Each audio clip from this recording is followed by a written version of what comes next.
Bonjour, petite vidéo d'introduction à la retransmission de l'interview de Végarou, ancienne AESH, où on est revenu un peu sur les conditions de travail sous Blanquer et toutes ces choses-là, où il expliquera un peu les pourquoi du comment du burn-out qu'il a fait et des conditions, voilà, des conditions salariales quand on est AESH dans un établissement scolaire. Je vous souhaite un bon visionnage. N'hésitez pas, si vous avez aimé, à partager, liker, commenter la vidéo. Kenavo à tous.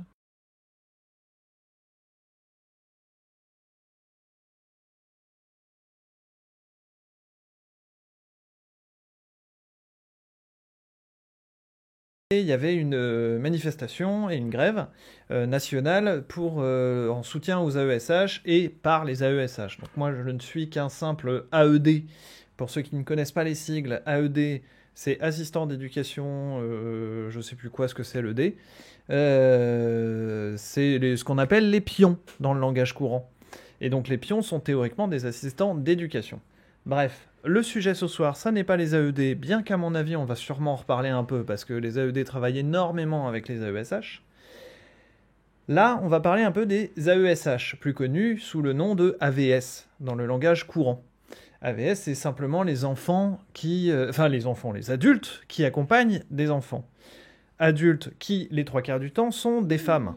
Donc, il ne faut pas non plus oublier de le rappeler, parce que, encore une fois, les femmes sont, une fois de plus, mal payées et mal considérées.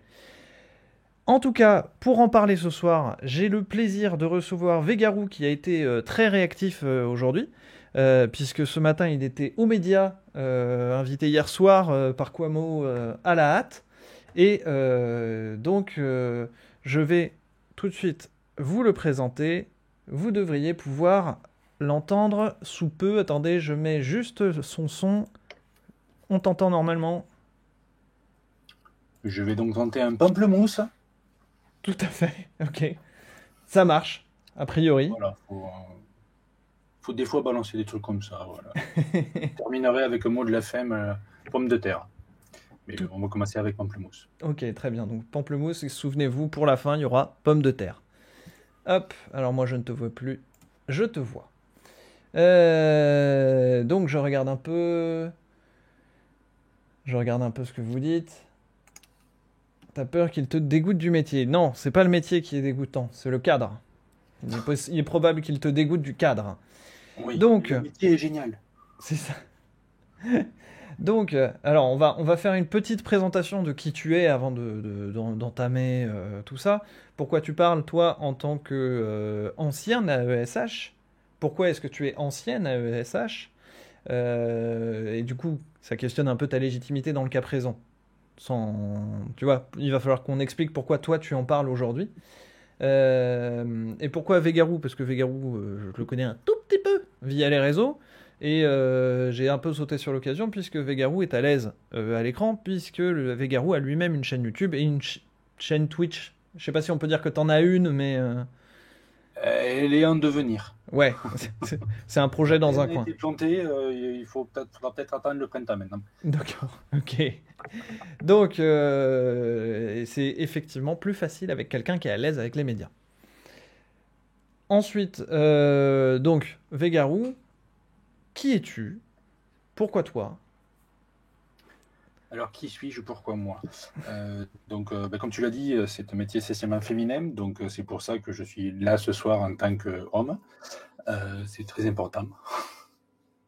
Donc, c'est là, comme tu le dis, voilà, je réponds facilement. J'ai été à ESH pendant 11 ans, de 2008 à 2019, jusqu'à en faire un burn-out. J'ai été très présent avec les syndicats et les différents collectifs au niveau local et national pour essayer de construire le métier. Donc, ma légitimité à être moi, elle est toute petite.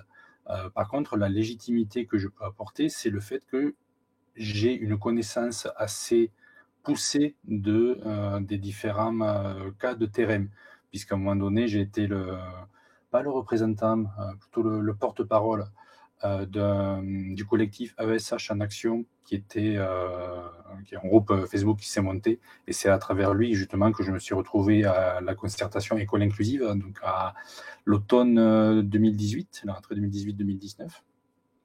Et donc voilà, donc c'est suite à ça, c'est juste après ça, juste après le mépris de Blanquer et de Cluzel lors de la dernière conférence de presse de clôture, où j'ai vraiment eu l'impression d'avoir bossé en gros trimestre comme un fou pour rien, et d'être renvoyé dans les cordes en mode voilà, c'était très très dur. Donc j'ai fait mon burn-out à ce moment-là.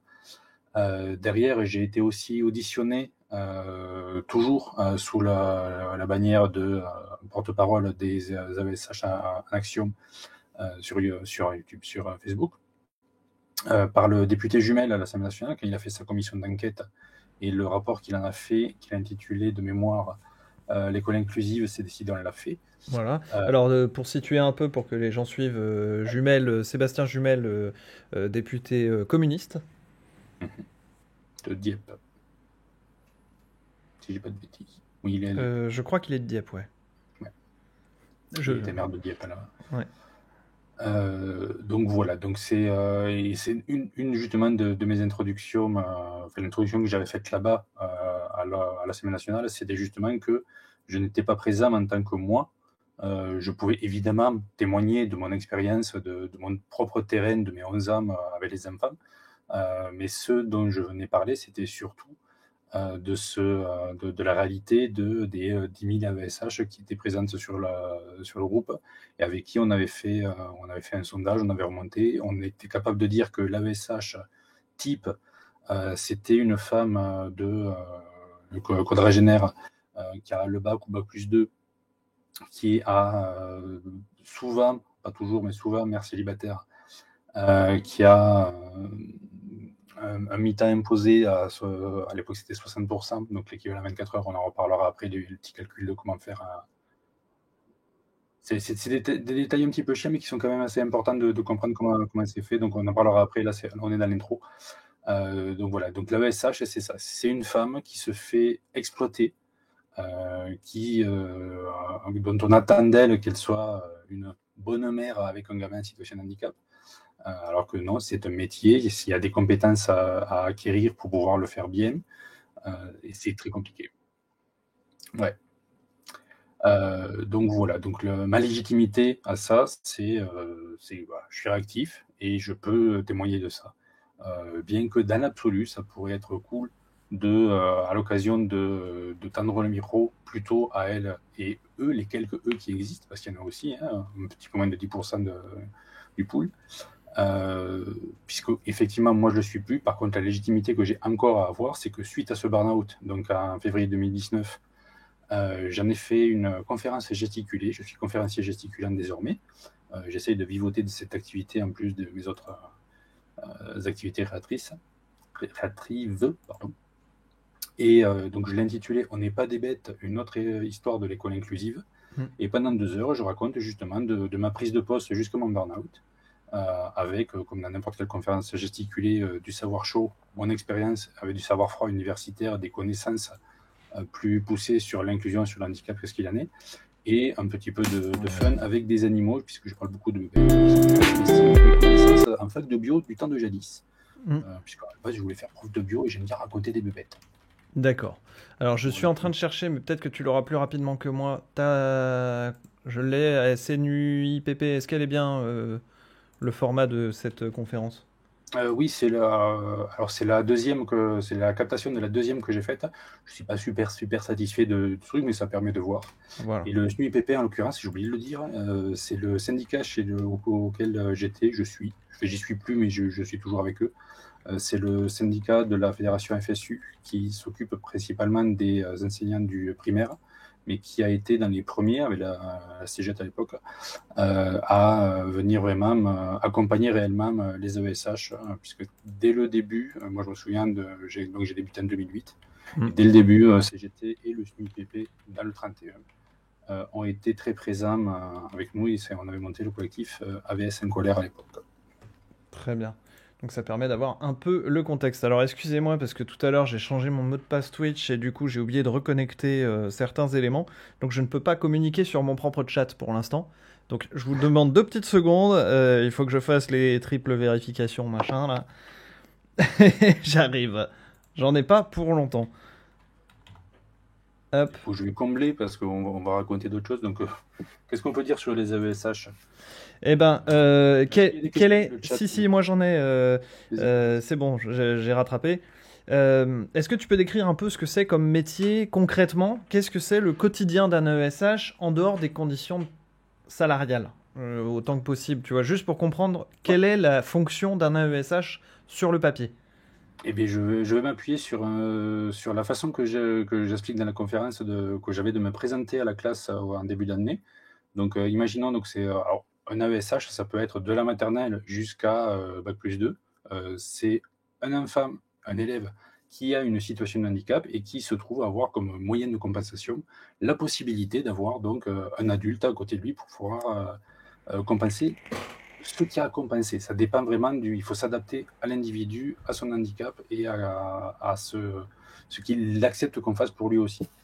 Donc c'est un trait d'union, on est l'interface entre lui, malgré son handicap, et le reste de la classe. C'est ça. Donc Handicap, ça va, alors je précise, hein, ça va depuis le 10, dyslexie, dyscalculie, dysphorie, bah non, pas dysphorie, pardon, c'est le réflexe.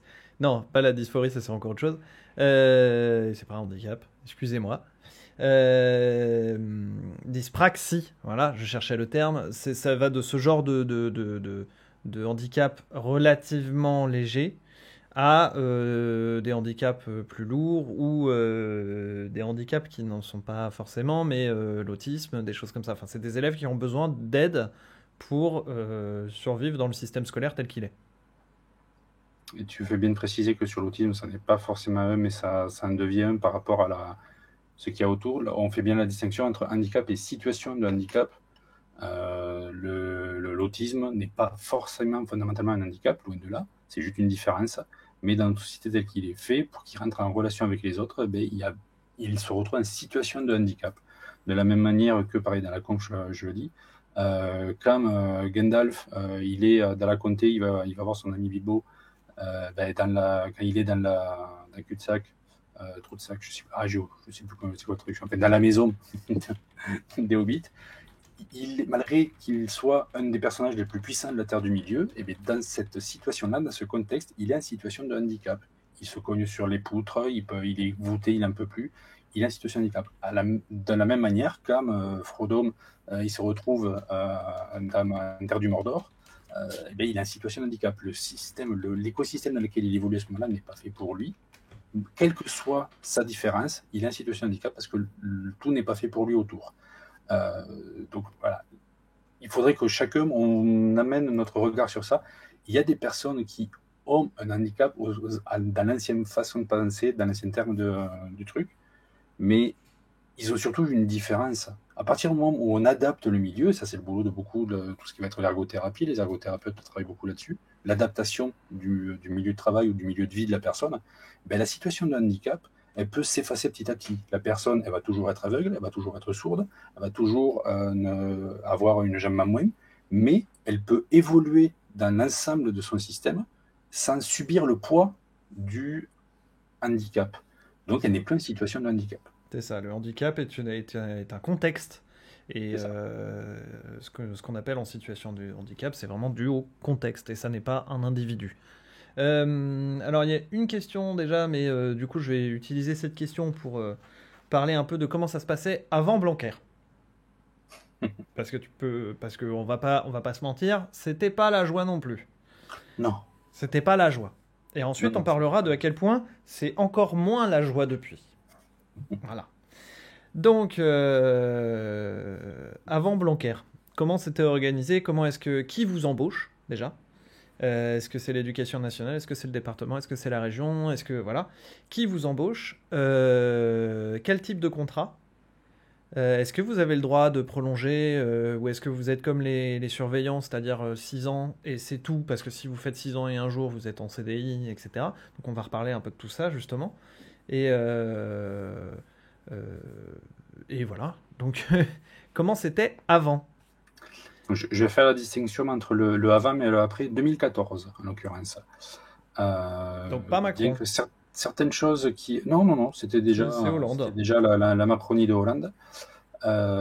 Et c'était donc, donc avant 2014, la façon dont c'était fait, il y avait... Alors, les AESH, qui ne s'appelaient pas AESH à l'époque, qui s'appelaient AVS, auxiliaires de vie scolaire, étaient sous le statut d'AED, donc assistant d'éducation. Je crois que tu disais tout à l'heure le D, je crois que en fait c'est ED qui a en même temps, c'est éducation, Ah oui, bah voilà, tu vois. assistant éducation. Je connais même pas le nom de mon statut, tu vois.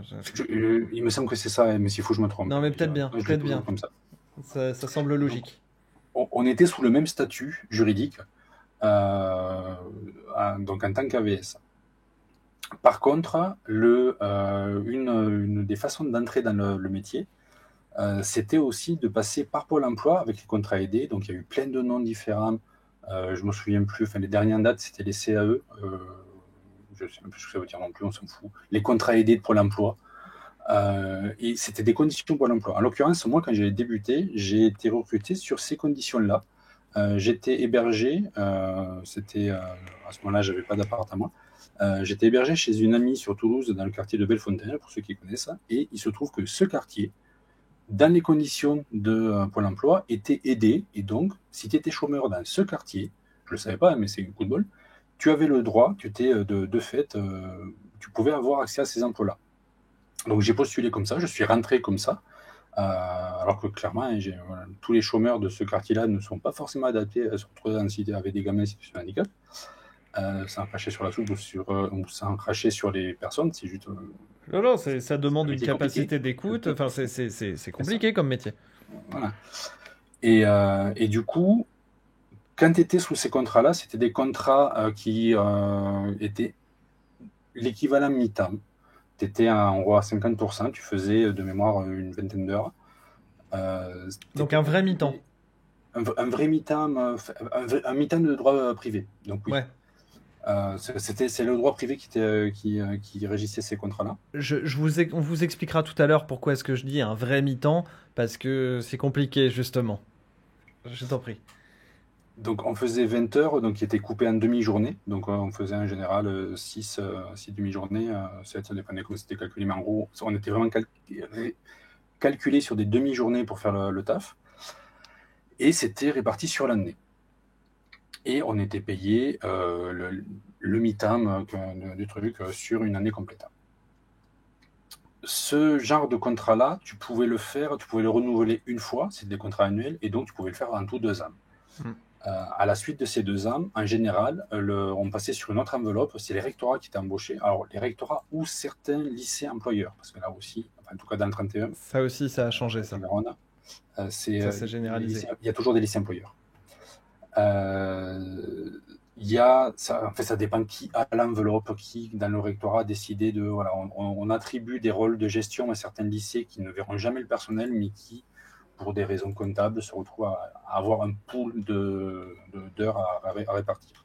Donc bref, tu pouvais passer sur le contrat d'AED, donc assistant d'éducation, en faisant la fonction d'AVS, alors que les AED sinon avaient la fonction de assistant d'éducation, aide à la vie scolaire. Donc de la même manière, au bout de 6 ans, tu pouvais avoir soit des contrats de 1 an x 6, renouvelable 6 fois, soit directement un contrat de 3 ans, renouvelable 2 fois. La logique est toujours la même, pas plus de 6 ans. À la toute base, quand le statut d'AED a été créé, c'était pour des tafs étudiants, principalement. Très rapidement, ça a changé. Il y a eu beaucoup de personnes, de jeunes actifs qui sont dirigés sur ces emplois-là. Mais bref, les pions, les surveillants, sont justement ce pool-là de personnes qui, au bout de 6 ans, sont plus censées être là. Et les AVS, donc, étaient sur ce type de contrat-là. Ce qui est arrivé, c'est qu'au bout d'un moment, au bout de 6 ans, les premiers AVS se sont fait virer, puisqu'on était sur des contrats AED. C'est ça. Et c'est les associations de parents d'élèves qui ont porté le pet en disant mais on n'est pas d'accord. Enfin, déjà, vous ne l'avez pas formé, vous nous payez un petit peu au lance-pierre et tout ça. Mais voilà, ça faisait 6 ans qu'il était sur le terrain, il connaissait mon gamin, il connaissait son handicap, il commençait à être pas trop mauvais. et vous le virez, et vous me mettez un qui débarque de Pôle emploi la semaine dernière, qui parle à moitié français et qui ne sait pas ce que c'est qu'un enfant, alors un handicap encore plus. Donc non, on n'est pas d'accord. Donc les parents ont gueulé, Je vais et c'est juste là qu'arrive 2014. Vas-y. Je vais juste expliquer un peu le contexte. En fait, du point de vue légal, quand vous êtes embauché sur un contrat de droit privé dans la fonction publique, au bout de 6 ans et un jour, vous devenez fonctionnaire, automatiquement. C'est un raccourci un peu, hein, mais en gros, c'est ça. Vous devenez un CDI avec certains avantages, comme peuvent avoir les fonctionnaires. Alors, pas tous les avantages, hein, faut pas non plus se leurrer. Ça reste un contrat de droit privé, mais vous devenez en CD, vous passez en CDI. C'est pour ça que les surveillants ne sont pas embauchables plus de 6 ans, parce que 6 ans et un jour, ils en veulent pas. Voilà, donc je ne sais plus le nom de cette loi, Albarad. Je te laisse reprendre. Donc 2014, Donc les parents d'élèves ont porté le PET, et pour contrer ça, ils ont créé un nouveau statut, le statut d'AESH, on a gagné une lettre, on était contents, qui permet en fait justement à 6 ans et un jour de proposer le CDI de manière légale et pas contrainte par le rectorat. Enfin, par la loi. C'est eux qui décident de, ben, voilà, ça fait 6 ans qu'on on vous a bien exploité, ben, on va continuer un petit peu, on vous propose le CDI. Vous signez, vous êtes d'accord, et donc voilà comment ça passait. voilà. Avec des Donc, détails à ce là-dessus, moment-là qu'on devient AESH. moi, ce que j'en ai entendu, c'est par les AESH avec qui je bosse, c'est que ce contrat CDI, il n'est pas vraiment systématiquement proposé non plus. Non, Voilà, ça peut être le moment où ils en profitent pour se débarrasser d'un AVS à l'époque qui ne leur plaisait pas. c'est ça. C'est pas systématique, loin de là. C'est souvent le cas, on va pas se mentir. Ah, il faudrait vraiment que tu sois déjà syndiqué pour qu'ils cherchent à te virer. Ok, Euh, c'est mieux que ce que je croyais, de ce point de vue-là. non, en général, si ils vont pas. Il faut qu'ils aient une raison. Il faut qu'ils aient un professeur dans les 6 années qui a dit oh, cette personne ne la gardez pas, il y a un souci, ou un qui, pareil, pendant les 6 années, n'a pas aimé avoir un AVSH dans sa salle et qui va pourrir la collègue, et la collègue se retrouve non renouvelée parce que un connard, une connasse, c'est pas genré, ça dépend des fois, n'aime pas qu'il y ait un autre adulte dans cette classe à elle. Donc il y a aussi beaucoup d'humains comme ça qui jouent. Parce qu'on va toujours écouter un directeur, une directrice, un prof, plus qu'un AESH. Sale précaire. Pourquoi est-ce qu'on t'écouterait? Alors, avant que tu continues, merci, qu'est-ce que t'en dis pour le raid? Salut Pick It Up. Bonsoir à tous, j'espère que vous allez bien. N'hésitez pas à suivre qu'est-ce que t'en dis. Je trouve son overlay magnifique et je ne dis pas du tout ça parce que c'est Siaya qui l'a fait. Je te laisse reprendre. Donc 2014. Donc en 2014, il crée le statut d'AESH. On va pas se mentir. Pourquoi ne pas rester sur le statut d'AED en le modifiant? C'était aussi pour faire en sorte que les AED n'aient pas recours, n'aient pas l'idée d'aller demander le CDI aussi. Et donc, on est donc sur ce CDI qui est finalement assez léger en termes de droit. Moi, je dis c'est juste un CDD sans date de fin. La précarité reste la même. Alors oui, certes, quand tu vas voir un banquier, il y a marqué CDI éducation nationale. Donc, si tu as un petit peu de bagou, tu lui fais croire que tu es fonctionnaire et tu peux avoir ton crédit. Ça a été mon cas. Voilà, j'ai complètement fumé ma banquière à l'époque. Mais sinon, non, ça ne sert à rien. Tu as toujours le salaire. Alors, le salaire. Actuellement, il faut savoir que l'immense majorité des collègues AESH vont être entre 750 et 780 euros par mois. Ce n'était pas mon cas. Moi, j'étais à 80%. Alors, pareil. Pourquoi, moi, on m'a proposé ça alors que, bref.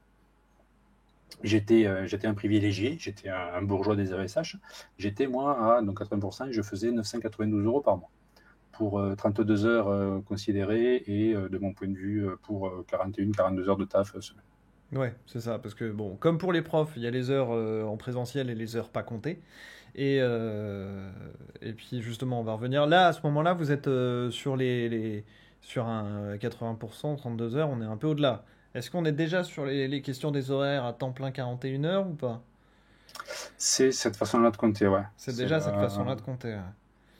Mais c'était déjà le cas avant, puisque c'est le même cas que pour les AED. En fait, Ouais. à partir du moment où on est passé AVS, Quand on était sur le mi-temps EVS, emploi de vie scolaire, de droit privé, on était sur un 20 heures qui était un mi-temps, un vrai mi-temps comme tu dis. Mais à partir du moment où on était sur AED, on était. Alors à l'époque, c'était au tout début, on calculait sur 39 semaines. Donc bon, dans l'année, il y a 52 semaines, tout le monde le sait. De cours purs, de présence en cours, il y a 36 semaines en France. Mais la loi dit que tu ne peux pas embaucher quelqu'un, AED, en dessous de 39 semaines. La loi dit entre 39 et 45 semaines. Pareil, dans la loi, il serait totalement possible qu'ils calculent sur 45 semaines. Ils ne le font pas parce que ça leur fait permettre de faire des économies de bout de chandelle. Donc en calculant sur 39 semaines à l'époque, ça faisait qu'il y avait 3 semaines, en gros, où on était payé à ne pas travailler. Ces heures-là étaient considérées comme étant ça avait été arraché par les syndicats, je ne sais plus quelle année, mais au début où j'étais, comme étant la reconnaissance des fameuses heures invisibles qu'on faisait. On partait du principe que oui, un AESH, un AVS à l'époque, il est 24 heures en présentiel à côté du gamin, mais il y a des à côté, il y a un peu de préparation, il y a des réunions qui sont parfois pas pendant les heures où il est censé être là, il y a de l'auto-formation, enfin, il y a plein de trucs qui se font.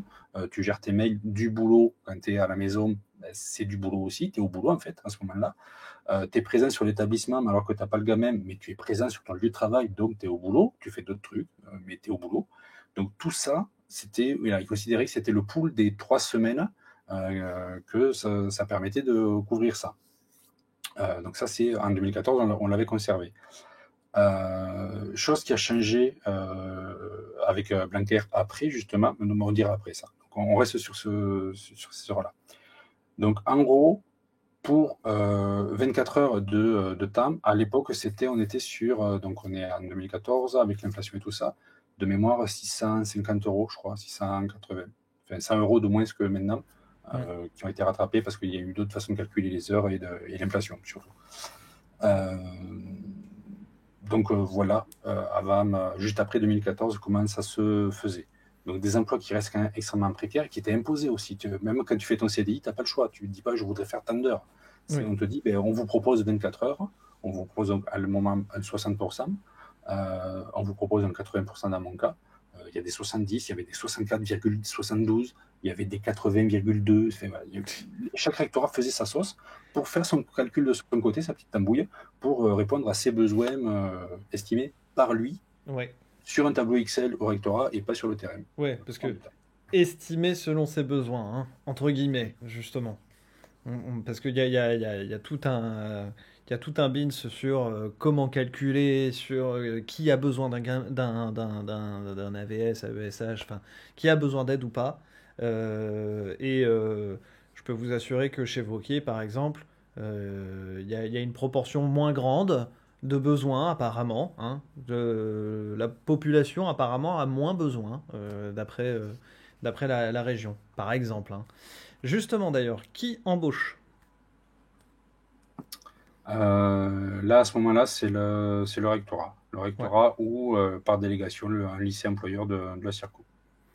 Et alors, du coup, on va pouvoir enchaîner sur la suite. Qui vous embauche ? Enfin, qui embauche les AESH maintenant ? Est-ce que c'est toujours le rectorat ? Alors, c'est censé être toujours les rectorats, puisque avec Blanquer, il est censé ne plus avoir de contrat aidé. Donc, c'est sa grande victoire. Il explique que c'est grâce à ça qu'il a sauvé le truc. Sauf que c'était déjà en train de... En fait, ça, c'est justement, c'est Hollande. Enfin, ouais, c'était qui ? C'était... comment elle s'appelait Valo Belkacem. Elle. Qui est chez Backseat jeudi soir, d'ailleurs. J'ai vu ça. Donc, le chat pourra aller lui poser la question. Ouais, c'est ça. Qui avait déjà instauré que chaque année, en fait, le pool des EVS en contrat aidé qui allait être basculé, en fait, l'enveloppe qui était prévue pour les contrats aidés allait devenir une enveloppe pour les contrats de droit public. Et l'idée, c'était de monter petit à petit de mémoire, je crois que c'était 5 ou 6 000 contrats, et donc ETP, équivalent temps plein. Donc un 35 heures connu par les gens de la France.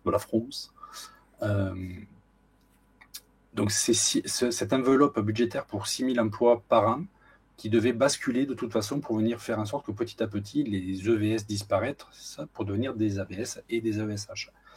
Ça, c'était déjà en cours. Donc, quand Blanquer est arrivé en 2017-2018, sur les 2 premières années, en disant ben, regardez, on est en train de faire ça. Non, frère, c'est prévu depuis 2016 ton truc, en fait. Et c'est déjà lancé sur un plan quinquennal que tu ne fais que récupérer les fruits. Pas du tout une habitude. Bon, politicard déjà en général. Du Hein, tout. vous vous doutez bien que les trucs qui sortent pas du tiroir n'importe comment. C'est souvent des projets qui sont mis en place avant. Et puis alors, pas du tout habituel de la Macronie tout particulièrement. Hein, Doux euphémisme. Donc l'employeur était censé devenir exclusivement les rectorats. Par délégation sur les contrats, les contrats sur les 6 premières années, les contrats, les CDD, certains principaux et proviseurs avaient la délégation donc pour dans leur établissement proposer après concertation avec le rectorat quand même de prendre sur leur propre budget pour en embaucher, mais uniquement un CDD. Le CDI ne peut être contracté que par le rectorat. C'était déjà un petit peu le cas, mais ça s'est vraiment systémisé, on va dire, après 2017, 2018. Ouais, parce que du coup, je pense que moi, niveau contrat AED, globalement, dites-vous que AESH, AED, donc les assistants pour les élèves et pions, les statuts sont presque similaires. Les AED ont un peu moins de droits. Mais globalement, c'est à peu près la même chose. Et moi, j'ai découvert, par exemple, là, j'ai repris là, après 3 ans d'absence. J'ai découvert que je ne suis plus embauché par l'académie, je suis embauché par un lycée dans l'académie de Rennes, mais c'est délégué à un lycée, cette gestion-là, par exemple. Euh, Ça existait déjà avant, mais ça a été. Ça a été génial. Chaque académie, chaque rectorat a fait cette tambouille, clairement. C'est ça. Clairement, il y a une tambouille comme ça. Et donc, ça, c'était après 2014. Donc, il y a eu Blanquer qui est arrivé donc, en 2017-2018 pour faire ça. Mhm. C'est arrivé assez vite, mine de rien. Oui, parce que c'était déjà dans les tuyaux, donc. C'est ça, il n'y avait plus qu'à faire, quoi. C'est ça. Alors, je vais juste répondre à une petite question du chat. Pourquoi est-ce que les contrats sont en général de 3 ans? Parce que ta gueule. Voilà. Et j'ajouterais à ça que, alors pour les AESH, je ne sais pas. Pour les AED, ça fait 5 ans que je suis pion, c'est ma 5e année là. Je suis parfois assistant d'éducation, parfois pion. Hein. Ça dépend de à qui je parle et de ce qu'on me demande de faire. Mais disons les choses clairement, personne ne m'a jamais proposé de contrat 3 ans. Hein. Je n'ai eu que des contrats 1 an. Donc il n'y a que dans l'éducation nationale où on peut proposer 6 CDD, enfin renouveler 5 fois un CDD d'1 an. Hein. Donc je te laisse reprendre. Mais d'un point de vue strictement légal, le 2 fois 3 ans était déjà permis et possible, bien que très rare à l'époque, autant pour les AED que pour les AESH. Là, justement, avec Blanquer, ce qui a été instauré, entre guillemets, suite à la concertation école inclusive à l'automne 2018, ça a été justement, dès la rentrée suivante, de faire en sorte que, soi-disant pour déprécariser, de proposer des contrats 3 ans. Alors, le problème qu'il y a avec les contrats 3 ans, c'est que, alors, au tout début, c'était une des revendications qu'on avait avec le syndicat aussi, de dire, mais ça déprécarisez-nous en permettant justement qu'il y ait ce truc-là. Sauf qu'en fait, on n'avait pas vu venir le piège qu'on a vu dès qu'ils ont dit, OK, on fait ça. Alors déjà, ça nous a fait bizarre qu'ils ont accepté trop vite, donc on a cherché tout de suite le loup. Et en fait, le problème qu'il y a, c'est que quand tu es sur un contrat 3 ans AESH, alors AED, je ne sais pas, mais AESH, tu te retrouves bloqué, c'est-à-dire que tu es bloqué pendant 3 ans, toi. Si tu veux partir, si tu as ta situation qui change, tu te retrouves à être obligé d'être démissionnaire. C'est la proie et la bannière pour réussir à démissionner, vraiment. Ah ouais, Pas non, juste mais... barrer. D'ailleurs, on est en train avec le syndicat de voir juste l'abandon de poste si c'est pas plus simple et que ce n'est pas, ça n'empêche pas certains droits chômage. Parce qu'à l'inverse, démissionner, il faut se battre pour le faire et t'as pas les droits chômage. Non. Non, non. Particularité d'ailleurs des contrats aidés aussi, c'est que s'ils sont aidés, c'est sur les cotisations hein, qu'ils sont aidés. Ils vont Oui, pas, ils vont pas- c'est c'est pas sur toi. votre dos que les contrats sont aidés, hein. Petit rappel, les contrats aidés ne se font pas sur le dos de l'employeur, mais sur le dos de l'employé. Voilà. C'était une parenthèse, mais parce que j'ai encore des congés maternité que CIA ne peut pas prendre à cause de certains contrats aidés, je les ai encore de travers. Euh, Parce que bah, t'as pas cotisé toi aussi. Bah T'as ouais, pas non fait mais voilà, d'effort. Et puis ton patron non plus à l'époque, il a pas cotisé. c'est ça, une maison de quartier, ouais. Bande de bâtards. Le milieu de l'animation et le milieu associatif, c'est encore tout un autre domaine dont on pourrait parler. Et donc, voyons un peu. Alors, je suis désolé, Albarad, oui, effectivement, c'était pas pour toi, enfin, c'était pas personnel le ta gueule. C'était plus un C'est équivalent un du privé ta du gueule, cœur. c'est magique. C'est ça. Euh, sur le comment est organisé le travail sur avant et maintenant où est-ce que vous allez travailler, à quel gamin vous allez accompagner. Petite question d'ailleurs, parenthèse, toi tu as travaillé avec quel niveau? Alors j'ai débuté en 2008 sur deux maternelles. J'accompagnais deux maternelles, donc j'étais donc en 20 heures. Non, j'étais déjà en 24 heures à l'époque. J'étais déjà sur 24 heures, ouais. Je faisais 12 heures et 12 heures avec deux gamins en moyenne section dans deux établissements différents. Donc Mhm. j'étais une demi-journée avec un, l'autre demi-journée avec l'autre. Ensuite, j'ai accompagné celui qui avait un trouble du spectre autistique.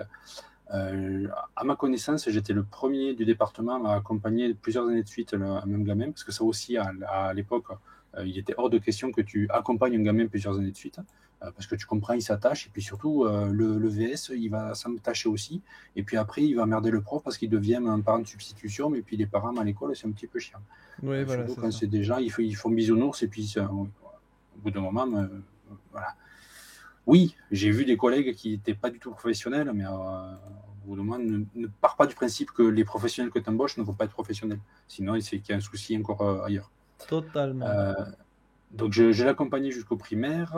Après, une fois que j'étais au primaire, avec lui, dans le même temps, j'ai accompagné un autre qui était en CM2 sur un autre établissement encore plus loin. J'ai failli basculer sur le collège, là on était à l'année numéro 3.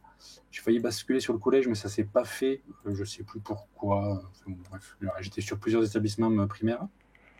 Et j'ai été ensuite sur un collège où je faisais quasiment toutes mes heures, sauf une année où j'ai cumulé, où je faisais 2 demi-journées par semaine sur une maternelle et une sur un primaire.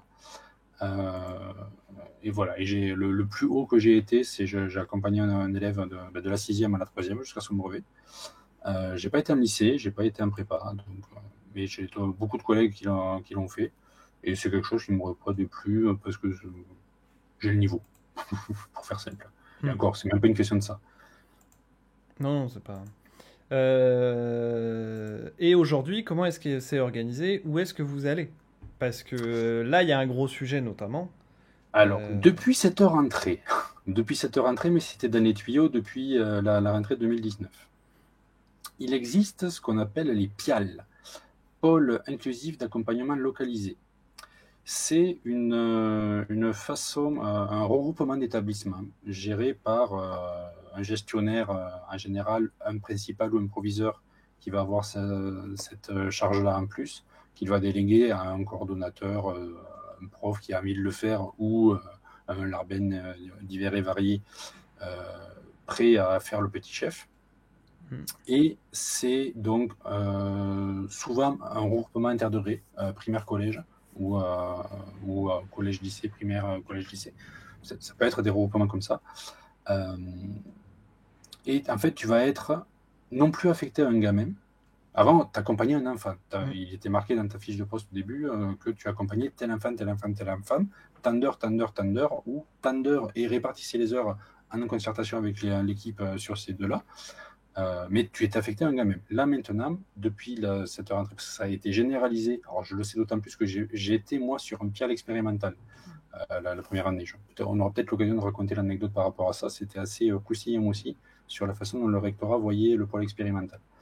Bref, donc ce pôle-là, cette structure-là, qui est une structure juste de management, va avoir un pool d'AESH et un pool de besoins d'élèves à un nombre d'heures qui sera la plupart du temps non établi. Parce que les MDPH, donc les maisons départementales des personnes handicapées, qui sont celles qui disent s'il faut un accompagnement individualisé ou mutualisé. Donc, pour faire simple, individualisé, c'est on considère que l'élève a un handicap tel qu'il lui faut en permanence un AESH, et dans ce cas-là, on va dire, c'est la MDPH qui dit qu'il lui faut tant d'heures. 15, 12, 8, c'est la MDPH qui dit qu'il faut tant d'heures. Et ça, c'est contractuel, c'est un droit que l'enfant a. Si ça ne lui est pas donné, les parents peuvent porter plainte. Donc c'est plus ou moins respecté quand on sait que les parents peuvent être procéduriers. Parents, soyez procéduriers. Oui, ça protège vos enfants. Ouais. Et sinon, le côté mutualisé, c'est en fait, on considère que l'enfant n'a pas besoin en permanence. C'est possible qu'il ait besoin que de 10 minutes de l'installation en classe. Par exemple, un gamin en fauteuil roulant, il a besoin d'être aidé pendant son installation en classe. Une fois qu'il est posé à sa table, pendant les 40 minutes de cours, eh ben, il peut se démerder. Donc, il a plus besoin de son AESH à ce moment-là. Donc, l'AESH, ce temps-là, c'est un temps perdu, vous comprenez. Voilà, on ne va pas payer quelqu'un à juste regarder un gamin écrire. Surtout qu'elle n'aide pas, elle sert à rien. Donc, on va la mettre sur un qui a une dyslexie, une dysphasie, peu importe, voilà, qui lui, par contre, a besoin qu'on écrive à sa place. Sur papier, c'est pas si con en plus. Dans les faits, c'est con, parce que l'élève, quel que soit son handicap, il a besoin sur l'heure entière. Il n'a pas besoin que tu viennes de manière parcellaire être un petit peu avec lui, puis un petit peu avec lui. Surtout que sur le terrain, tu as rarement des gamins qui sont complémentaires au niveau de leur handicap. Tu vas avoir 2 dyslexiques, 3 dyslexiques à avoir en même temps. Ben, tu fais comment? Parce que l'installation en classe, il le gère plutôt bien. Donc les 10 premières minutes, il se démerde. Les 10 dernières minutes, il se démerde. Mais les 20 minutes du milieu, tu fais comment? Parce qu'il faut que tu sois sur les 3 en même temps. Donc, mais non, mais ça, c'est pas grave. Ça, dans le tableau Excel, tu fais juste une division par 3 et ça marche. Oui, mais on a mutualisé, tu comprends? Ouais, C'est mieux, c'est vachement bien. C'est ça. On a mutualisé les moyens et ça marche vachement mieux. Donc voilà comment c'est fait. C'est géré par de manière. Donc nous on dit avec les syndicats, c'est du saupoudrage d'AESH et c'est une gestion de la pénurie. Parce qu'il y a une pénurie, parce que il y a très peu de personnes qui veulent faire AESH. C'est un métier dur humainement déjà. C'est pas un métier facile, c'est un métier qui demande des compétences humaines et des compétences professionnelles. Et aussi une capacité à prendre de recul, à sortir de son rôle d'AESH parfois, pareil pour les AED, hein.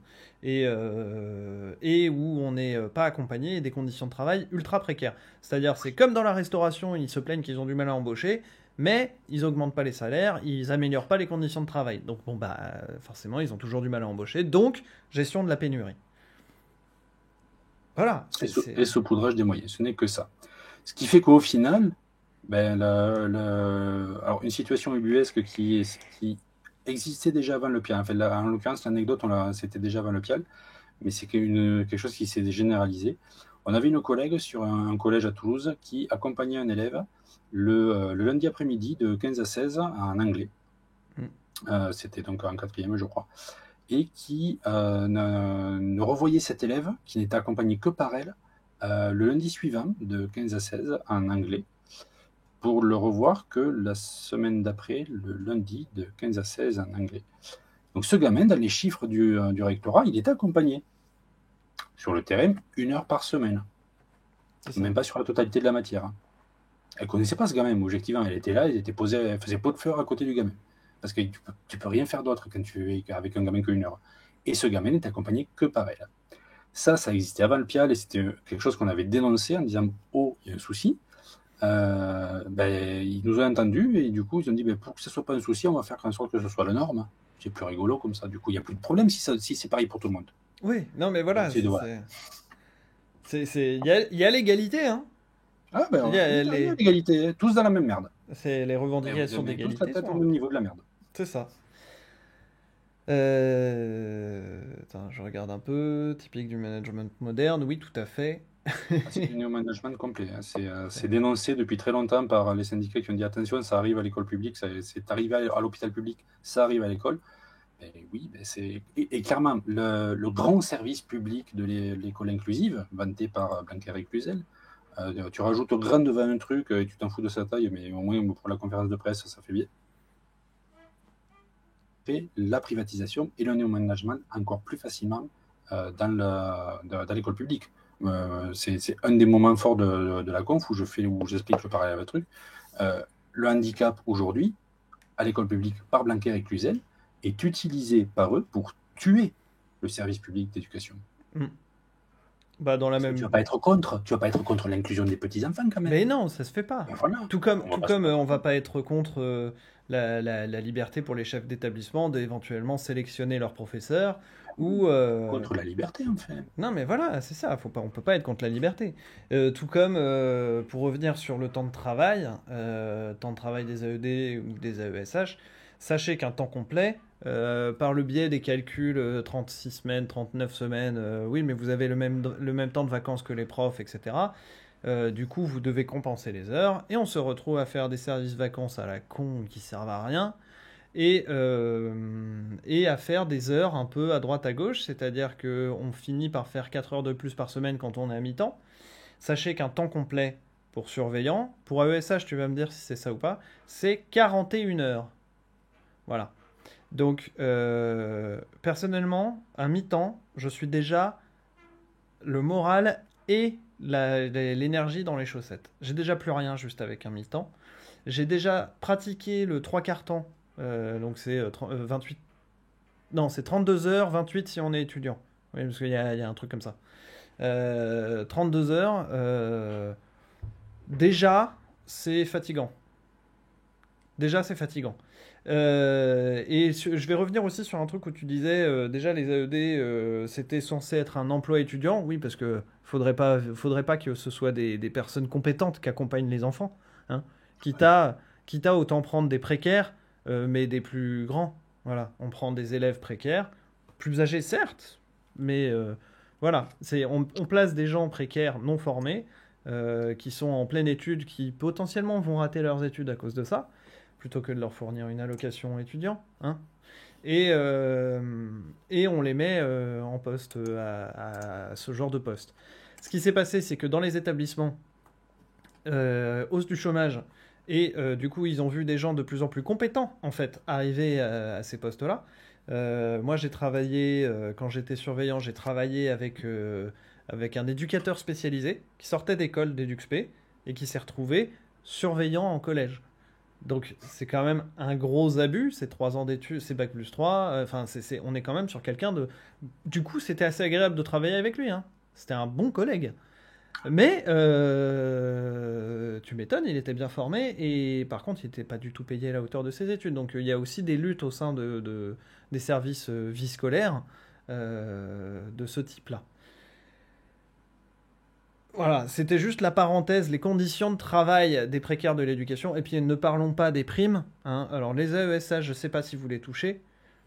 Vous êtes comme les AED, c'est-à-dire que... vous savez, il y a des primes pour inciter les profs à aller en ZEP. Alors ça, on n'appelle plus ça ZEP, on appelle ça REP, et je pense que ça va bientôt changer aussi, parce que Blanquer, il va sûrement vouloir changer ça. Il va vouloir mettre sa patte. Hein. Et REP, c'est Réseau d'éducation... De reconquête républicaine. Ouais, c'est ça. Ouais. Et c'est les zones d'éducation prioritaire, quoi. Enfin, c'est là où, en gros, on se retrouve avec des collèges, des lycées, des écoles ghettoisées, avec une grosse misère autour, misère causée par plein de choses. Donc, forcément, c'est plus compliqué d'enseigner dans ces établissements. Mais il y a un peu plus de sous débloqués pour les profs, pour les agents d'entretien, les agents techniques.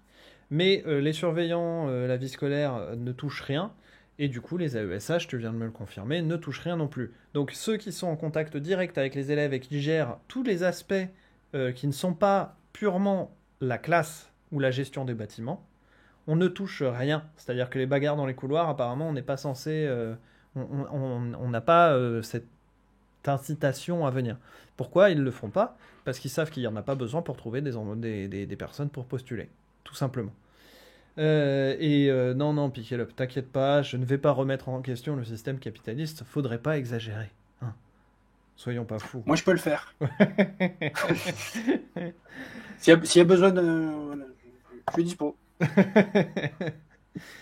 Est-ce que vous avez des questions dans le chat? Est-ce que tu vois une autre piste de choses qu'on n'aurait pas abordé sur le blanquèrement? Ah tiens, les 60 heures de formation. Si. Ouais, c'est ce que j'allais dire, ouais, les formations. Après, bon, j'espère que les gens qui écoutent, bon, parce qu'on va pas se mentir, on est quand même très technique là, depuis le début. Peut-être. Dites-moi si vous comprenez pas. Ouais, Le but est... n'hésitez pas à poser des questions, quitte à ce qu'on reformule ou qu'on soit moins technique. Parce que là, clairement, on parle entre connaisseurs, donc on sait de quoi on parle. Peut-être un petit peu trop. Peut-être. Pour la formation des 60 heures, en attendant que les questions arrivent, il faut savoir que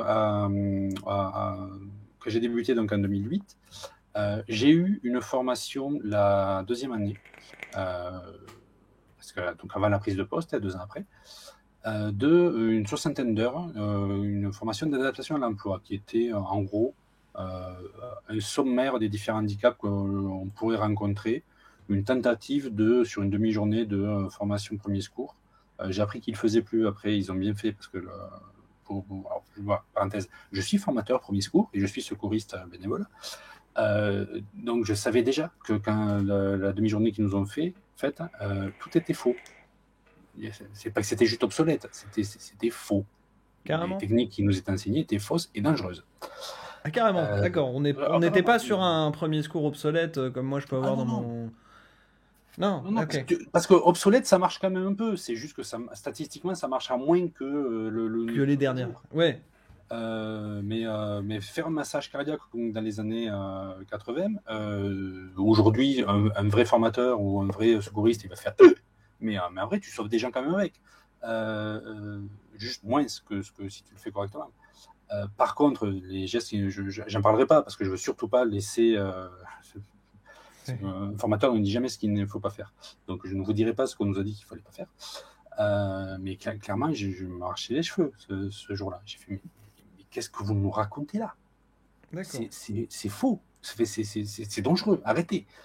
Mais j'ai rien dit parce que je sortais de plein de fois où j'avais trop ouvert ma gueule sur d'autres trucs et je me suis dit, de toute façon, les camarades qui sont là aujourd'hui, je les revois la semaine prochaine, un mercredi après. Je leur dirai que c'était faux après. Je ne vais pas le dire maintenant, je ne vais pas m'afficher trop tout de suite. Qui était chargé de cette formation? Une médecin scolaire et une infirmière scolaire. D'accord. Qui ne savaient pas ce que c'était que les premiers secours, clairement. Ouais. Et c'est pas grave en soi. En tant qu'infirmière, elle devait être très certainement compétente, et en tant que médecin scolaire, il devait être très certainement compétent. La formation au premier secours datait peut-être un peu. La leur. C'est plus qu'elle datait un peu, c'est que, je te dis, elle n'était pas juste... Parce que je connais l'historique un petit peu des formations, des gestes et tout ça. Là, non, ils n'étaient pas... Ils étaient faux. Ouais, d'accord. Ils étaient faux. Ils n'ont jamais été appris comme ça. Ok. Parce qu'à l'époque, déjà, on savait, en 1870, on savait déjà qu'il ne fallait pas le faire comme ça. Bref. Donc, c'est cette formation de 60 heures que j'ai eue la deuxième année. Clairement, je l'ai plus vu comme une information que comme une formation. Et il y a eu des choses que je savais fausses qui nous ont été données dedans. Elle n'était pas tip-top, mais elle existait déjà. Alors, elle existait dans le 31, je sais qu'elle existait aussi, enfin, dans l'Académie de Toulouse au sens large, donc le Midi-Pyrénées à l'époque. Je sais qu'elle existait dans l'Académie de Bordeaux et de Paris aussi. Donc, à minima, elle devait peut-être exister ailleurs, mais je n'ai pas la connaissance à ce moment-là. Donc, il existait au moins dans plusieurs académies cette formation de 60 heures. Quand on arrive donc en 2018 avec Blanquer, il nous sort, alors sachant que c'est déjà inscrit dans la loi, il y a une formation d'adaptation à l'emploi. Point. Lui, dans la loi, il est venu rajouter, il y a une formation d'adaptation à l'emploi, virgule, de 60 heures minimum. Point. Et encore cet après-midi, il dit à l'Assemblée nationale qu'il a permis qu'une formation de 60 heures existe grâce à lui. Et en plus, il considère qu'elle est là tous les ans. Non, elle est là la première année, des fois la deuxième. Elle fait 60 heures parce qu'elle faisait déjà 60 heures au moins depuis 2008, peut-être même avant. Ouais. Et il dit que voilà, il a permis cette formation, que c'est grâce à lui, que c'est sous cette majorité que ça a été fait. Non, non. Ouais. C'est le Blanquer et la Macronie en général, ils arrivent le mardi, ils vous disent il fait beau aujourd'hui. Et vous êtes obligé de constater que oui, il fait beau aujourd'hui, effectivement. Et le lendemain, sur tous les plateaux TV, ils vous expliquent qu'ils ont inventé le soleil. Ouais, c'est ça. Donc voilà pour la formation. Ouais, pour faire le parallèle. Du coup, je me permets de continuer les parallèles à ED, parce que ça vient compléter, je trouve. Parce qu'on travaille souvent, en fait, on travaille quotidiennement ensemble. Les AED, c'est pareil, un niveau formation, je vous avoue que je sais même pas ce à quoi on a droit. Et que je pense que c'est pas grand chose, mais ça doit être sûrement les 60 heures pareil. J'ai jamais eu de formation. Il y en avait une pour la première fois depuis 5 ans. On m'a proposé une formation mercredi après-midi.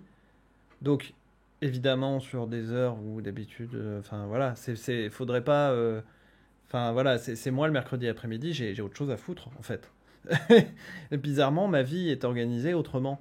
Je ne peux pas me rendre disponible, donc voilà. Et ce que disait le collègue qui y est allé, il me disait, ouais, bon, c'était une formation, quoi. Voilà. Donc ça, c'est la qualité des formations, et c'est la même chose chez les profs, hein, d'ailleurs. Oui. Je pourrais vous faire venir ma mère qui vous dirait une formation PowerPoint, qui vous dirait que, de toute façon, c'est Alors, je vais y aller un peu caricaturalement, mais en gros, c'est des cravateux qui viennent, qui disent voilà ce qui pourrait être pas mal d'expérimenter, et l'après-midi, c'est expérimentation entre collègues, et dire ah bah voilà, ça y est, vous êtes formés. Voilà. C'est un truc assez lamentable, hein. L'éducation nationale, mais est depuis quelques années, on crache à la gueule de l'éducation nationale dans les différents gouvernements qui se sont succédés depuis trop longtemps. Oui, tout à fait, Kakachuri. Tu disais que tu avais une anecdote sur les pials expérimentaux. Ah oui, oh là là. Donc, on est en l'année 2017-2018 et on sait que va arriver ce truc expérimental, les pials. Donc, nous allons être en pial.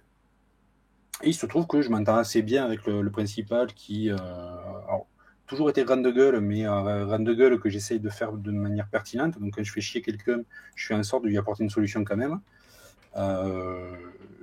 Donc voilà, donc en général, un proviseur, un principal qui maîtrise bien son taf, m'apprécie comme personnel ressource, poil à gratter, mais personnel ressource quand même.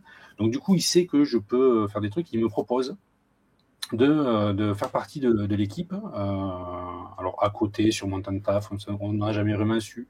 On s'arrange un petit peu tous les deux. Là, pour le coup, quand je dis que je suis particulier sur ça aussi. Quelques-unes de mes heures de taf n'étaient pas avec un gamin, étaient sur ça. Mais comme ça faisait partie du métier de SAS au sens large, ça passait, c'était un accord tacite, on va dire.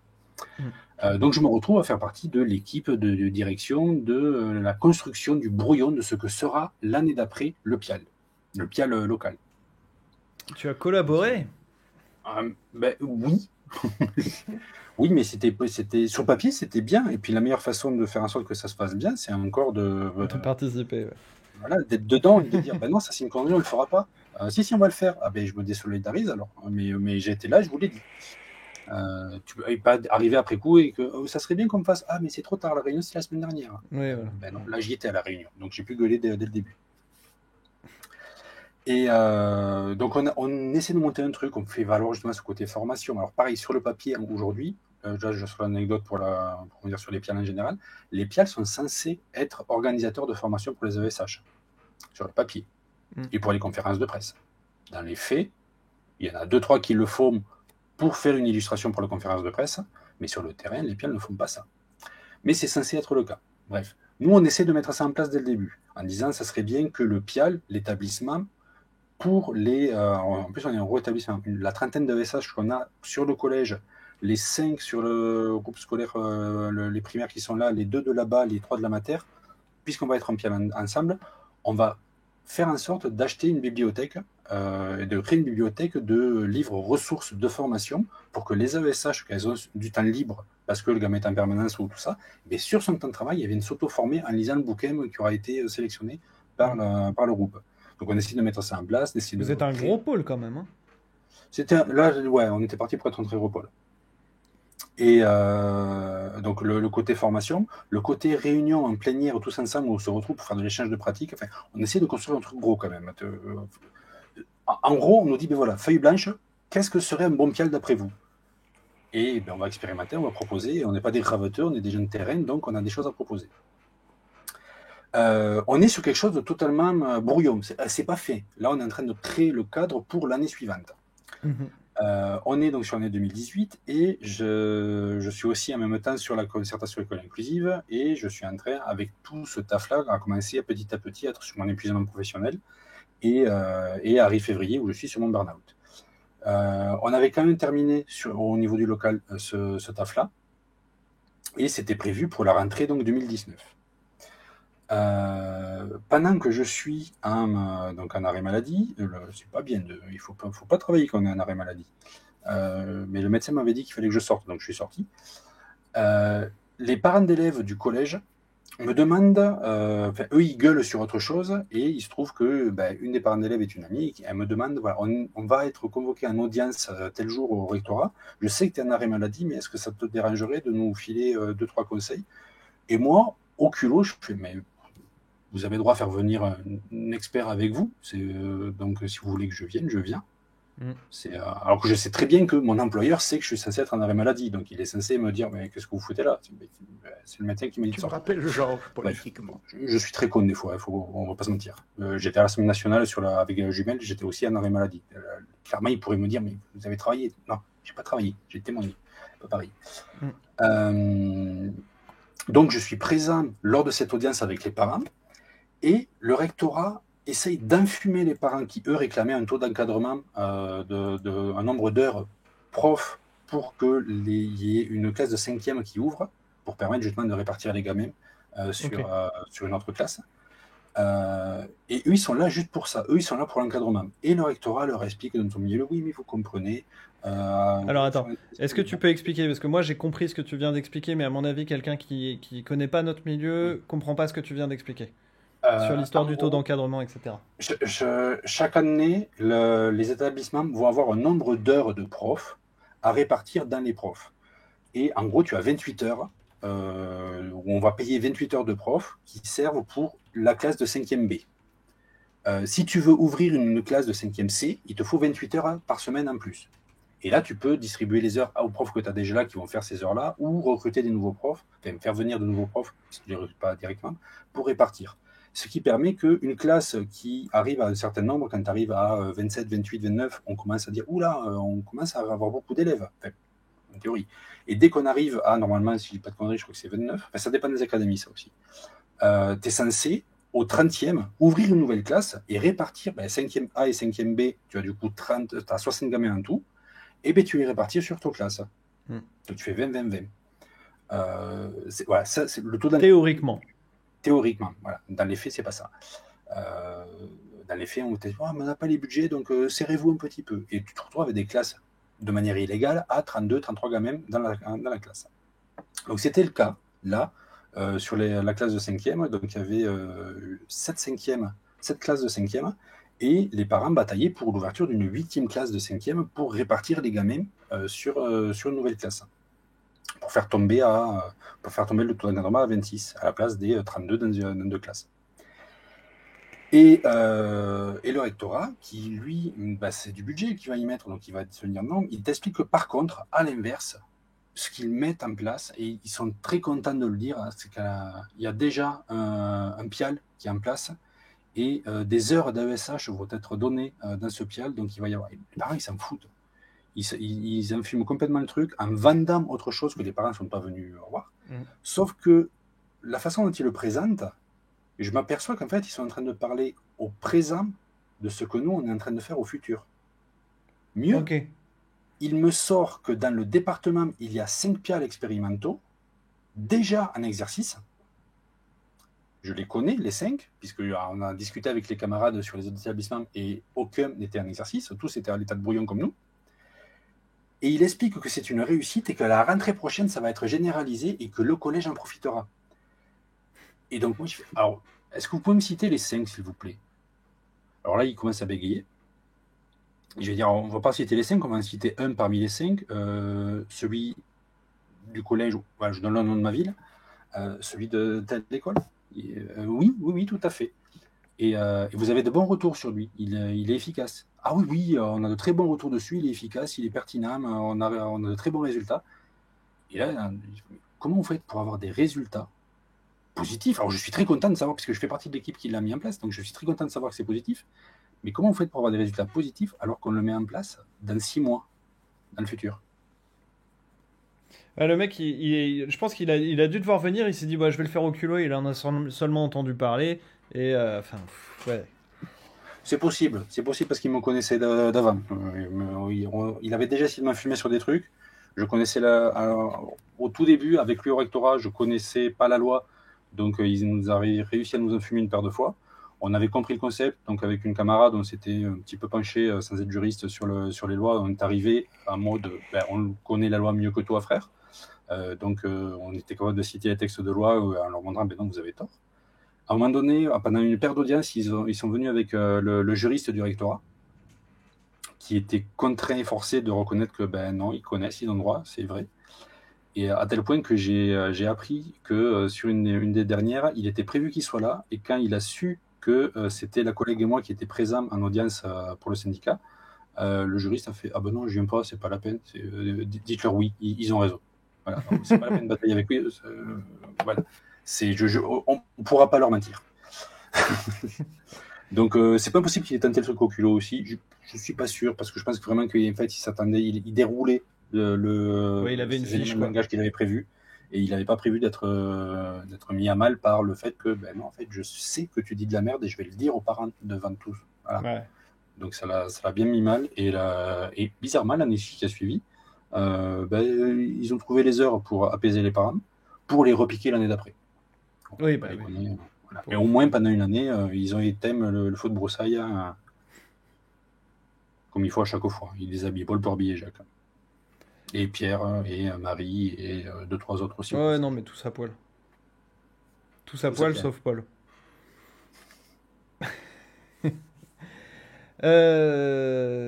Écoute, moi je pense qu'on a fait à peu près le tour. Est-ce que tu peux expliquer peut-être le contexte de cet appel à la grève de mardi? Après, tu viens de le faire, mais... Alors, c'était principalement par rapport au PIAL. Alors, les revendications qui ne sont pas nouvelles, très simples. Un vrai statut, un vrai salaire, une vraie formation. Voilà, à décliner. Derrière statut, on parle de titularisation réelle, d'être considérés comme des fonctionnaires de catégorie B. Le salaire, alors ça dépend, voilà, parce qu'il y a certains syndicats qui disent oui, il faudrait qu'ils fassent plus d'heures. Ouais, mais c'est le combat Montebourg-Hidalgo. De maintenant, déjà. Ouais, non, mais c'est Montebourg qui dit on peut pas diminuer le temps de travail parce que sinon on pourrait pas augmenter les salaires. Et à l'inverse, en ce moment, il y a Hidalgo qui dit l'inverse, c'est-à-dire il faut diminuer le temps de travail en maintenant les salaires. Bon, oui, non, merde. C'est du foutage de gueule. Alors que le truc, clairement, parce que à force de répéter qu'on ne fait que 24 heures, on ne fait que 24 heures, les gens ils disent on n'a qu'à leur filer un 35. Et puis voilà, le problème est réglé. Alors déjà, comme tu as dit, c'était calculé différemment. Donc un temps plein, c'est 41 heures. Donc déjà, où vous trouvez les 41 heures d'accompagnement élève par semaine? Les gamins, ils sont que 24 heures et en collège, 30 heures. Il n'y a pas 40 heures d'accompagnement. Mais surtout, pareil, comme les journalistes, ils sont payés sur ce qu'ils font avant et après. Ils ne sont pas payés que sur les 10 minutes d'antenne où ils sont. Les profs, ils ne sont pas payés que pour leurs 2 cours qu'ils font. Il y a plein d'emplois où tu es payé pour ce que tu fais à l'instant T. Ruffin parle des architectes. Les architectes, ils ne sont pas payés que quand ils sont en train de dessiner un plan. Ils sont payés sur l'ensemble du truc. Et bien avec ça, c'est pareil. Il y a un ensemble.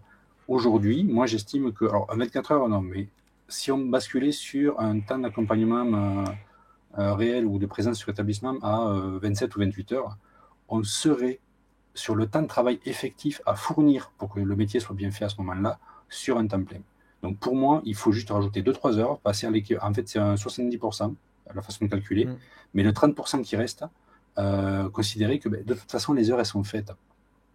Et du coup, payer ça un SMIC entier en début de carrière, avec une vraie grille indiciaire qui augmente réellement petit à petit, et qui augmente en même temps que le SMIC, et pas juste que petit à petit, le SMIC rattrape l'échelon.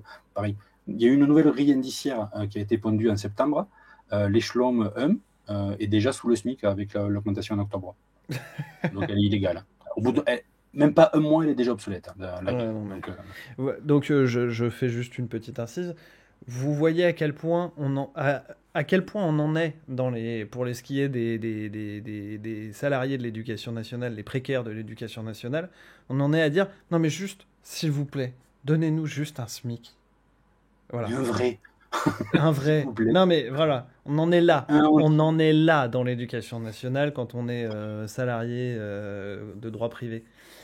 Alors, tout à fait, Kakachuru, vive la grève, vive le syndicalisme, parce que ce que tu as fait concrètement, je ne sais pas si c'était dans le cadre d'un syndicat ou pas, mais c'est ce que font les syndicats, c'est-à-dire connaître les lois, pouvoir ressortir des articles à opposer aux juristes, etc. Donc, syndiquez-vous, sachant que... Je vais le dire pour le 31, c'était avec le syndicat, le SNUEPP FSU, du 31, donc le syndicat national unitaire des instituteurs et professeurs du primaire, qui était historiquement celui qui nous a accompagnés dès le début avec la CGT. Et oui, sur le 31, on est très beau. Au niveau national, le SNUEPP se défend très bien. Après, ça dépend des départements. Il y a certains départements où le SNU du département, il n'est pas solide, mais il peut s'appuyer sur le national. Et surtout, un syndicat, n'oublions pas, c'est les syndiqués qui le font. Donc, si vous vous syndiquez quelque part et que vous sentez les épaules d'aller prendre une décharge syndicale pour faire ce taf, oui, ça dépend de certains syndicats, mais investissez-vous aussi. Bossez avec les syndicats, mais bossez avec. Mais soyez-y avec eux aussi, parce qu'il y a certains syndicats des syndicats qui sont clairement des faux alliés. Alors, n'allez pas chez eux, mais si vous y êtes déjà, investissez-vous pour les retourner et en faire des vrais alliés. Ouais, c'est ça. Ou désertez-les et allez chez des vrais alliés.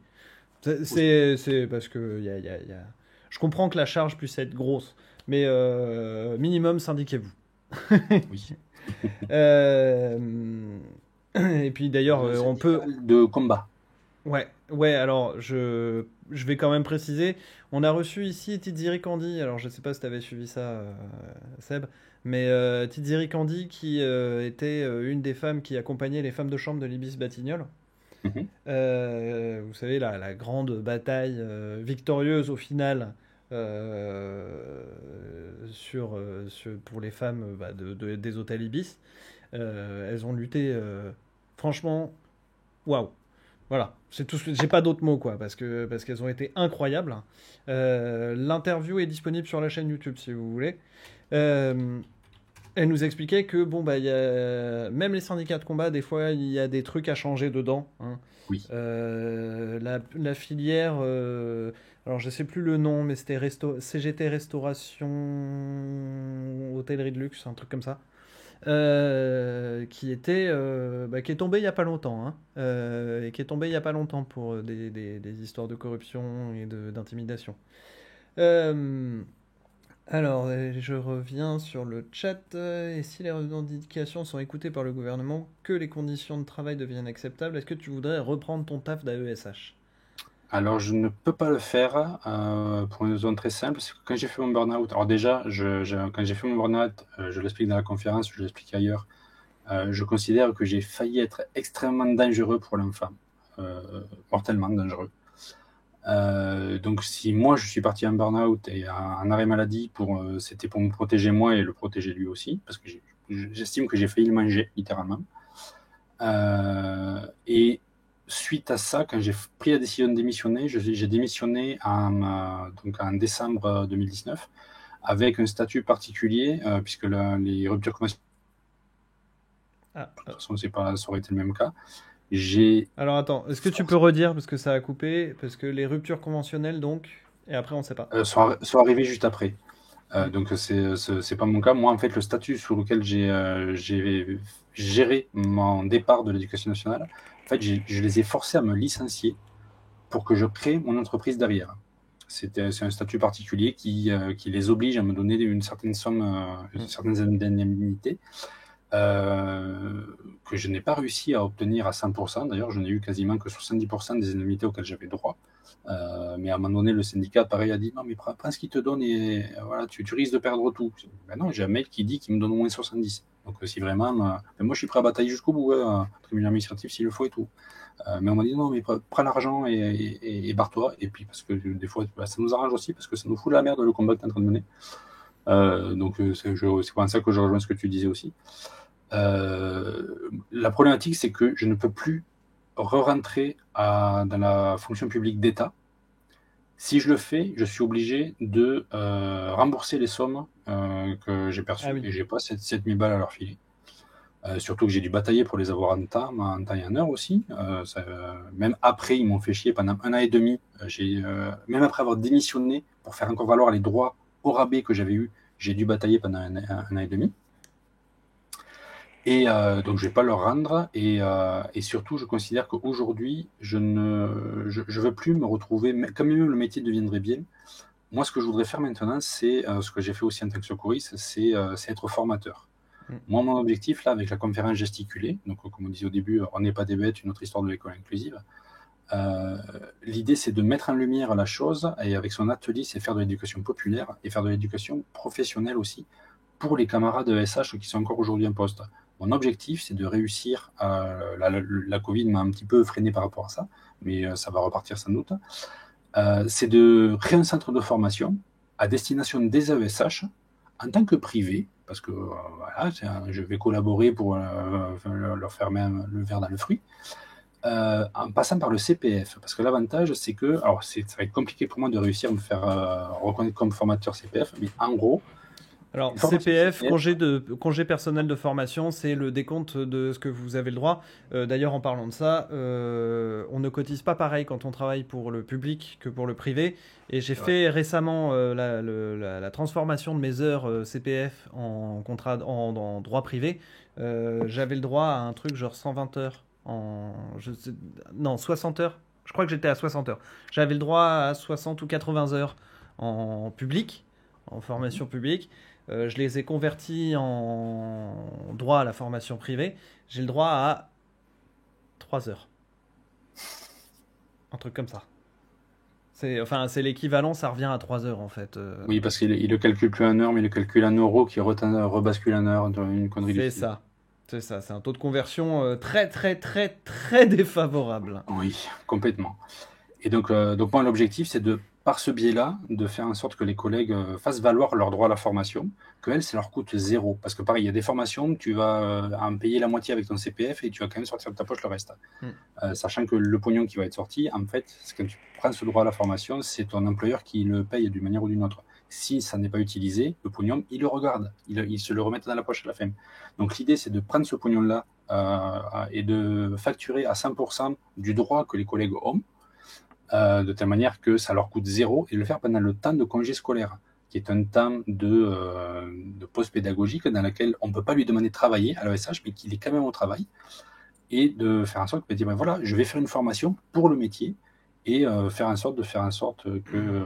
Pourquoi je dis 2 fois faire en sorte c'est la contre-matinale qui commence à être. C'est ça.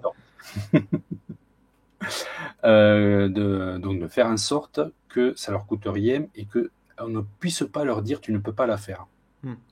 Et que dans cette formation de 24 heures, comme je le prévois, soit donné l'équivalent de tout le savoir que j'ai pu accumuler moi sur mes 11 ans d'expérience de terrain, et de mettre à profit aussi le fait que je sois formateur premier secours, donc la pédagogie que j'ai, comment monter un déroulé pédagogique, tout ça, voilà. Je sais le faire, je sais l'adapter à des conditions de terrain, et apporter ce vrai savoir qui ne dépendrait pas du public, aux collègues qui, par la suite, ce que j'espère, montreront des collectifs entre elles pour justement continuer à se défendre par rapport à ça. Ça, c'est mon objectif là. D'essayer de vivre de ma conférence gesticulée et de cette formation que j'essaie de monter. C'est compliqué. Donc, du coup, depuis quelques temps, j'ai repris un taf salarié pour faire des remplats sur un foyer d'accueil médicalisé pour faire un petit peu de thunes. Donc, est-ce que je reviendrai à l'éducation nationale? La réponse est non. Sauf peut-être ministre, si on me propose peut-être foutre le bordel comme ça en disant non mais on va pas faire comme ça. Oui, on a toujours fait comme ça. Précisément, on va changer les infâmes. Parce que j'ai quand même quelques idées sur comment on pourrait faire évoluer les choses. Sur des groupes de travail, oui, mais je ne veux plus faire AESH. Par contre, permettre aux AESH en poste de bien faire le taf, de le faire en y mettant du sens, en étant heureuse de ce qu'elles font, en étant rémunérées convenablement pour le faire et en étant reconnues dignement, c'est ça mon nouveau cheval de bataille, j'ai envie de dire. Bah, c'est pas mal. Ça me paraît pas mal. Après, oui, la forme, de toute façon, regarde, moi je suis auto-entrepreneur. Hein. On fait. Capitaliste. Capitaliste, c'est ça. On fait avec ce qu'on peut comme on peut. Tu as encore accès au chat là ou pas? Affirmatif. D'accord, parce qu'il y a des petits messages pour toi. Oui, des bisous. Merci les gens. Est-ce qu'il y a des alliances possibles avec certains parents d'élèves ou leurs représentants? Oui, Oui. il y a même tout intérêt à le faire. Il y a tout intérêt à le faire. C'est par eux qu'on arrivera à faire les choses, puisque c'est eux qui ont un vrai pouvoir d'infléchir les décisions. Donc oui, il faut bosser avec les parents d'élèves et il faut les amener à créer les collectifs eux aussi. Ouais, et bizarrement, quand on bosse avec les parents d'élèves et pas contre, bizarrement, ça se passe beaucoup mieux en général. Hein. Que ce soit avec leurs gamins ou avec les parents, pour discuter, pour essayer d'avancer, de trouver des solutions. Quand on n'est pas contre eux, et bizarrement, c'est plus facile d'aller avec eux. Moi, j'ai plus rien à dire là-dessus. Est-ce que toi, tu as encore des choses à dire? Oh, il y aurait des milliers de choses à dire, mais je pense Ouais, qu'on a fait quand même bien le tour. On a bien dégrossi, on a été quand même très technique malgré tout. J'espère que ça aura plu aux gens, que s'il y a des questions, pareil, n'hésitez pas, je suis très présent, très actif sur les réseaux sociaux, donc si des questions vous arrivent, soit parce que vous avez vu la rediff ou tout ça, vous pouvez me les poser, si j'ai la réponse, je le ferai, avec plaisir. Et sinon, force à vous aussi les gens, quoi. Et du coup, niveau actu, bah du coup, comme tu bosses, t'as pas de vidéo de prévu. Non, ça c'est une des difficultés. Alors quelque part c'est cool parce que c'est aujourd'hui la pleine lune. Donc pour ceux qui ne connaissent pas le Vegaro par ailleurs, donc moi j'étais vidéaste de la pleine lune. Je postais une vidéo à chaque pleine lune avant mon burn-out. Ça aussi c'est le burn-out m'a bien cassé les pattes par rapport à ça. Où comme je dis, je fais la vulgarisation de mes propres curiosités. Donc ça reviendra. J'ai prévu d'en refaire, mais j'ai déjà des sujets en tête. J'ai aussi la volonté de faire la chaîne Twitch, puisqu'à un moment donné on disait t'es pas youtubeur si t'as pas une Twitch. Bon, ça c'était il y a 2 ans. Donc maintenant il me faut une chaîne TikTok en fait. Ouais, non, TikTok, j'y ai pensé, puis je me suis dit non, fais chier. Ouais, non, mais c'est bien d'y penser, mais il faut pas trop faire plus. Et donc voilà, sur mon actualité, c'est pas en cours tout de suite, mais voilà, je suis surtout présent sur les RS et donc je taffe un petit peu pour faire un petit peu les choux. Mm. Si je m'aperçois que, alors c'est pas un appel au dôme, mais que à travers justement le Utip ou tout ça, puisque je vends des petits trucs aussi, comme toi, des mugs, j'étais censé pendant le confinement, ça aussi, je ne l'ai pas mené à bout pour l'instant, un livret de recettes faites pendant le confinement, puisque sur ma chaîne YouTube, j'ai un personnage cuisinier que j'ai appelé Hannibal Lecter, qui adore torturer les légumes, et je faisais des vidéos de recettes inventées. Ah ouais, j'avais oublié ça. J'avais oublié ça. Oui, c'est vieux. Ah ouais. Mais je continue à partager des fois sur les réseaux sociaux des petites recettes que je fais, les recettes de Recteur. Donc voilà, j'ai ça aussi, un truc. J'ai un autre projet, parce que, entre autres choses, comme je dis, j'ai plusieurs cordes à mon arc à tel point que ça en est devenu une harpe et j'essaie de jouer pas trop mal avec. Je fais aussi une présentation du premier jeu de société de l'humanité, le Mayenne, que je peux faire en ligne, j'anime dans certains cafés ludiques et bars à bière, parce que la bière c'est important. Tout à fait, toujours. Donc de faire découvrir ce jeu, j'ai comme projet avec un Fab Lab proche de chez moi d'en faire pour pouvoir les vendre aussi. J'ai fait plusieurs vidéos dessus, donc explicatives, et pareil, je peux faire l'atelier en ligne pour le faire découvrir. Sachant que j'ai mis un sens politique à celui-là, puisque je fais aussi souvent référence au livre de Pablo Servigne et Gauthier Chapelle, L'entraide, l'autre loi de la jungle, puisque dans ce jeu, on va expérimenter la compétition et l'entraide directement. On fait de l'archéologie expérimentale, mais on parle aussi des enjeux de société, donc.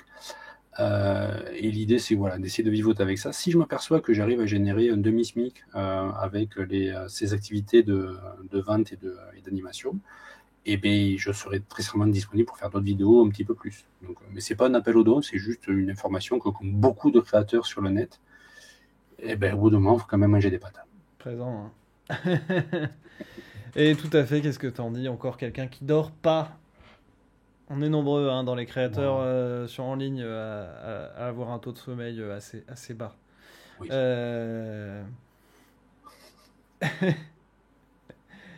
Tu as une invitation à boire une bière et à jouer à ton jeu. Tout à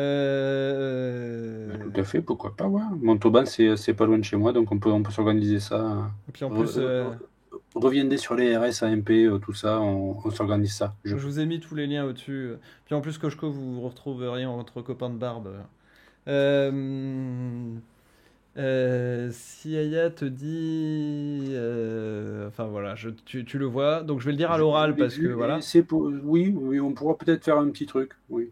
Donc c'est totalement envisageable. Je vais excuse-moi, je vais profiter de l'instant. Si vous voulez des illustrations pour des jeux, pour des livres, vous pouvez tout à fait contacter Siaya. Voilà. C'était l'instant autopromo de ma compagne. Politiquement. Il faut. Voilà. La tienne est moins fournie. Écoute, j'ai pas les détails de ta barbe, ce que je trouve. Donc, merci beaucoup. Merci beaucoup, Seb. D'avoir répondu à l'invitation et de tout ce que tu as apporté. J'espère qu'on a été clair ce soir, les gens.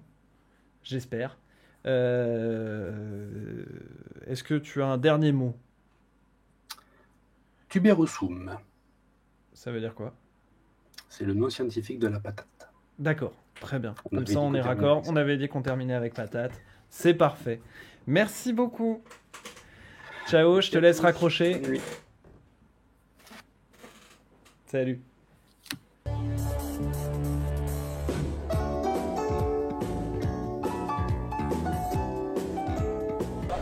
Abonnez-vous et partagez.